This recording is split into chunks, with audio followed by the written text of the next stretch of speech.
অভিষেক বন্দ্যোপাধ্যায়কে বিদেশে যেতে সুপ্রিম অনুমতি, চিকিৎসা করাতে বিদেশ যাওয়ার অনুমতি সুপ্রিম কোর্টে আবেদন করেছিলেন অভিষেক বন্দ্যোপাধ্যায়। বিদেশে যেতে আবেদন তার সুপ্রিম কোর্টে। যে খবর পাওয়া যাচ্ছে, অভিষেককে বিদেশে যেতে সুপ্রিম অনুমতি, চিকিৎসা করাতেই বিদেশ যাওয়ার অনুমতি, তবে শর্ত সাপেক্ষে অনুমতি অভিষেক বন্দ্যোপাধ্যায়কে সুপ্রিম কোর্টের। মৈত্রী রয়েছে আমার সঙ্গে। মৈত্রী, কি কি শর্ত অভিষেক বন্দ্যোপাধ্যায়কে দেওয়া হলো সুপ্রিম কোর্টের তরফ থেকে?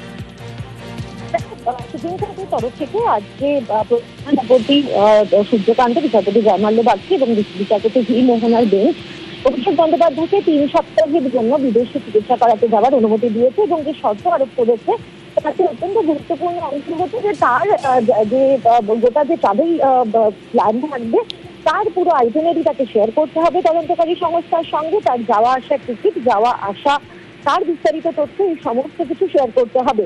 প্রাথমিকভাবে অভিষেক বন্দ্যোপাধ্যায়ের আইনজীবী তিনি জানিয়েছিলেন অভিষেক বন্দ্যোপাধ্যায়ের 2টি পাসপোর্ট রয়েছে, একটি ডিপ্লোম্যাটিক পাসপোর্ট এবং একটি সাধারণ পাসপোর্ট। কিন্তু পরে তিনি ক্লারিফাই করেন যে তার একটি পাসপোর্ট রয়েছে। পরবর্তী সময় সর্বোচ্চ আদালতের তরফ থেকে বলা হয়েছিল যে তার একটি পাসপোর্টই রয়েছে, তিনি ডিপ্লোম্যাটিক পাসপোর্টে ট্রাভেল করবেন। তবে তার যাত্রাপথে এবং তার যে গোটা ট্রাভেল প্ল্যান, তার পুরো আইটেনারি শেয়ার করতে হবে অভিষেক বন্দ্যোপাধ্যায়কে, যাতে তাকে সবসময় ট্র্যাক করা যেতে পারে এবং তার চিকিৎসার সমস্ত তথ্য শেয়ার করতে হবে অভিষেক বন্দ্যোপাধ্যায়কে। প্রিয়াঙ্কা, ওকে।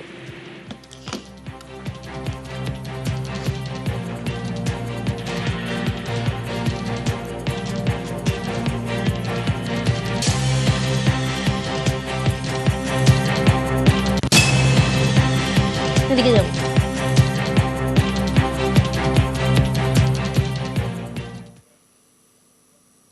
আরজি করে ঘটনায় নতুন করে তদন্ত রাজ্যের।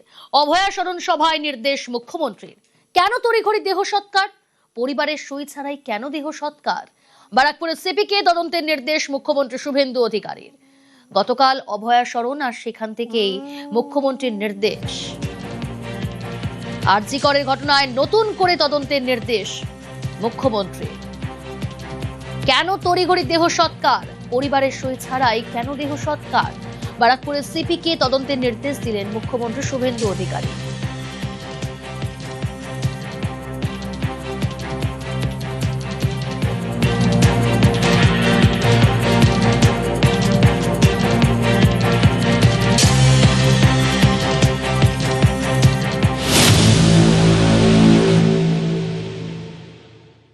পুনর্তদন্তের ঘোষণা আজকে করে গেলাম। একটি জায়গাতে সিবিআই ইনভেস্টিগেশন করার স্কোপ নেই। ব্রুটালি রেপ অ্যান্ড মার্ডার 14ই আগস্ট 2024, পরিকল্পিত আরজি করে ভাঙচুর আর আরজি করে ফাইন্যান্সিয়াল করাপশন, এই 3টি বিষয় সিবিআই কে কোর্ট দিয়ে রেখেছে। রাজ্য পুলিশের ঢোকার সুযোগ নেই। কিন্তু একটি জায়গা আমি খুঁজে পেয়েছি যেখানে রাজ্য পুলিশের ঢোকার সুযোগ রয়েছে, সেটা হলো ক্রিমেশন ঘাট, Natagarh, Kadamtala, CR park, under ঘোলা পিএস। আশ্চর্য হয়ে যাবেন, সিরিয়াল 3-তে ছিল, 1 করেছে। ক্রিমেশন কস্ট বাড়ির লোক দেয়নি, সিগনেচার করতে হয় বাড়ির লোককে। Any close relative, no signature. এখানে নির্মল ঘোষ, সোমনাথ দে, সঞ্জীব মুখার্জি, এই 3 জন এই কাণ্ড করেছেন। সিপি ব্যারাকপুর হেয়ার, এটাতে সিবিআই নেই। Please start new case and take appropriate action. অভয়াকে ভোলেন, সত্য সামনে আনতে যা করার করবেন, বার্তা মুখ্যমন্ত্রীর।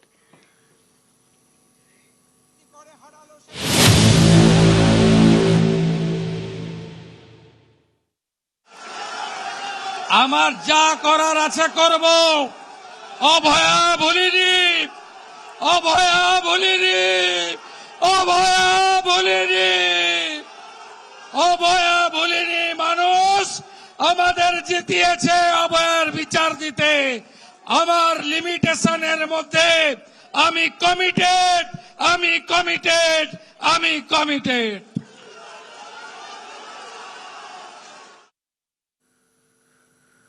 অভয়ার সৎকারে তদন্ত রাজ্যের। কেন তড়িঘড়ি দেহ সৎকার? পরিবারের সই ছাড়াই কেন দেহ সৎকার?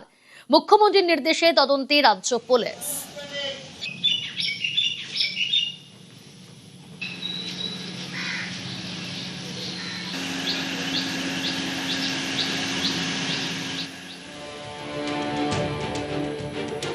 নজরে পানিহাটির প্রাক্তন তৃণমূল বিধায়ক নির্মল ঘোষ, নজরে প্রাক্তন তৃণমূল পুরপ্রধান সোমনাথ দে,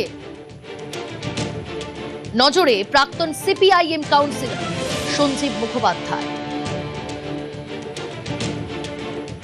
তদন্তে বারাকপুর পুলিশ কমিশনারেট খড়দা থানা। পানিহাটি শ্মশান কর্তৃপক্ষকে জিজ্ঞাসাবাদ।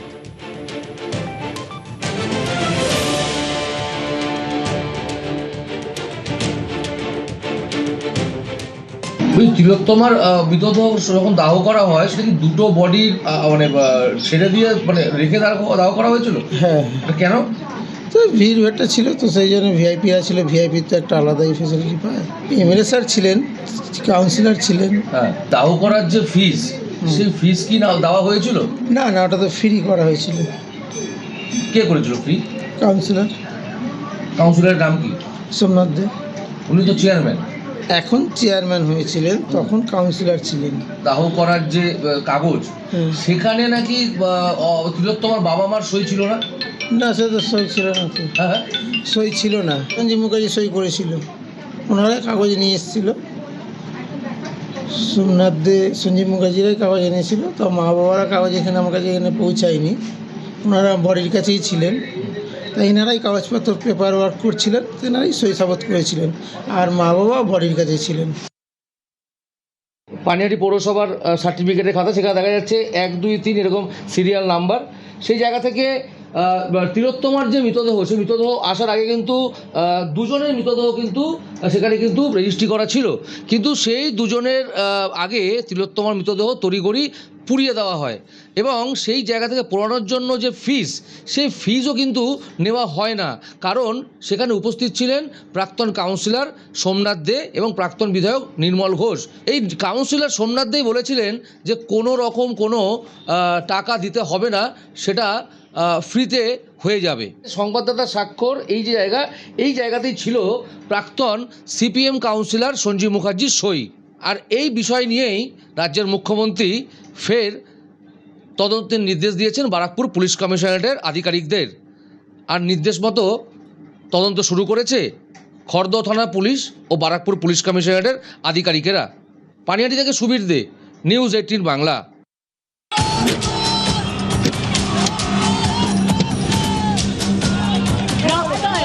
বিজেপিকে জোগাড় করে এখানকার লোকাল আইছি গালিগালাজ এবং এত বড় বড় ইট মেরেছে, মাথা ফাট যাতা, हम लोग सब मर जाता।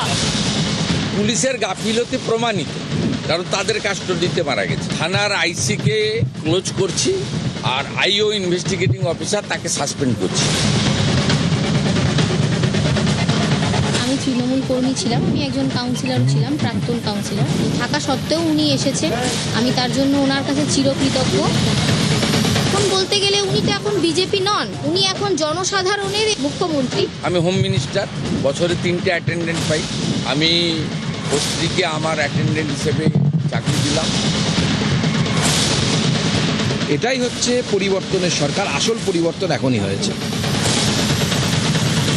একটা মুখ্যমন্ত্রীর শুধু দলের নয়, রাজ্যের, এটা আপনাকে আমি বুঝিয়ে দিয়ে গেলাম, শিখিয়ে দিয়ে গেলাম। যেটা আপনি করতে পারেননি, শুভেন্দু অধিকারী করার চেষ্টা করেন।